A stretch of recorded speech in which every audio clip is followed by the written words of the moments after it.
Schools should not be afraid to turn to local communities to fill cash shortages, an Oxford head teacher has said.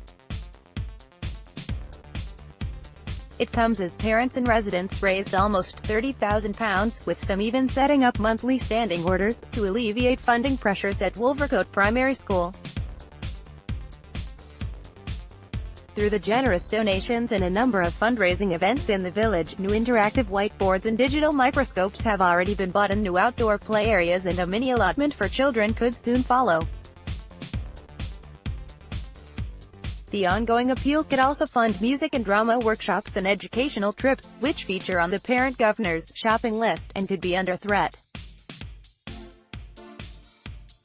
Executive head of Wolvercote Primary School and neighbouring Cutteslowe Primary School, John Gray, said, "Schools have got to start thinking like this. If you are lucky enough to have a group of parents willing to put themselves forward and support the school, you can't really say no.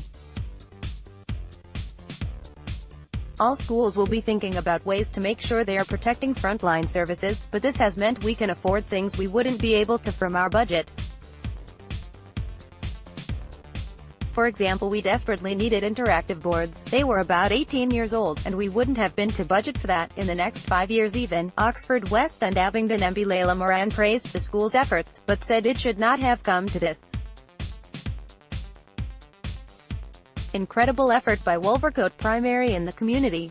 Well done, but they shouldn't have to do this to fund the basics."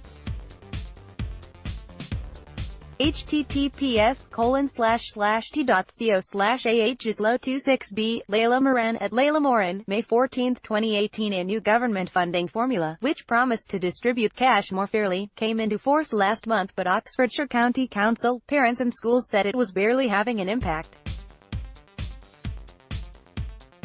Wolvercote Primary School's parent governors launched the appeal last year over fears that many aspects of the children's education were under threat. The school has now revealed that £19,000 has been raised, with a further £10,100 pledged and additional monthly donations coming in. Head teacher Lucy Young said, "We have been very touched and overwhelmed by the response. A lot of people have come forward with a whole range of gifts, some one-off payments and some have set up monthly donations. We have been able to fund things for the children that, given the current budget constraints, we can't provide. In an ideal world, schools would have enough money to provide everything they wanted, but we are having real difficulties. And our parents have responded to that amazingly." The pair praised the dedicated team of parent governors, Austin Cook, Felice Nasser and Rob Whitty, and the incredible generosity of families and friends of the school. Mr. Whitty, who has 3 children, said the government should provide schools with more funding and the generosity of parents should not be relied on. He said, "We are always pleased when parents and people in the local community donate to help the school, but it's never enough and it's ongoing.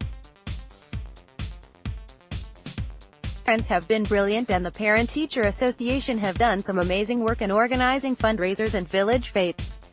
He added, "A lot of people in the area feel very lucky to have this school, but it should not be down to the parents to support the school financially."